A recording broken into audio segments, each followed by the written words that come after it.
وبعد ما اتكلمنا الايام اللي فاتت عن حياة الرسول ونشأته وهو طفل والسيدات اللي كانت موجودة في طفولته، اتكلم بقى دلوقتي عن حياة سيدنا محمد في بيته وزوجاته الكريمات اللي كان لكل منها اثرها في حياة المصطفى عليه الصلاة والسلام ومكانة في تاريخه الخالد. سيدات اللي كلهم عاشوا في بيت النبوة، في بيت تلقت فيه البشرية بالنبوة واتصلت الأرض بالسماء، وتزوجنا ممن اصطفى خاتما للنبيين.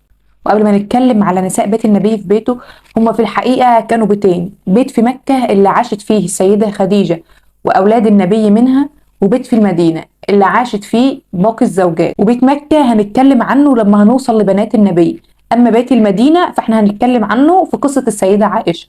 هنتكلم النهاردة عن أم من أمهات المؤمنين اللي قال عنها الرسول صلى الله عليه وسلم: والله ما أبدلني الله خيرا منها، آمنت بي حين كفر بالناس، وصدقتني إذ كذبني الناس، واستني بمالها إذ حرمني الناس، ورزقني الله منها الولد دون غيرها من الناس. يا ترى عرفتوا احنا بنتكلم عن مين؟ لو عرفتوا قولوا لنا في الكومنت. واللي قال السيدة خديجة صح. كلامنا النهارده عن خديجة بنت خويلد، أم المؤمنين الأولى ووزير النبي صلى الله عليه وسلم. طبعا لان قصه السيده خديجه طويله فاحنا هنقسمها على عدد من الفيديوهات. عشان تبدا قصه السيده خديجه مع سيدنا محمد يوم لما قال له عم ابو طالب ان مش معاهم فلوس ولا حتى ليهم تجاره، ان القوم اتجهزوا للخروج في رحله الشام، ان خديجه بنت خويلد بتبعت رجال يتاجروا، وانك لو رحت لها مش هتلاقي احسن منك عشان امانتك، لكن انا خايف عليك من يهود الشام، فايه رايك لو اكلمها لك؟ رد عليه سيدنا محمد قال له زي ما تحب يا عم. عشان نتنقل من هنا نروح لقسم تاني خالص في قصتنا، عشان نبص نلاقي القافلة جاية ناحية مكة راجعة من رحلة الصيد والكل فرحان وبيغني، لكن سيدنا محمد بيفتكر رحلته الأولى إلى يثرب واللي فقد فيها أمه وزار قبر أمه بالأبواء.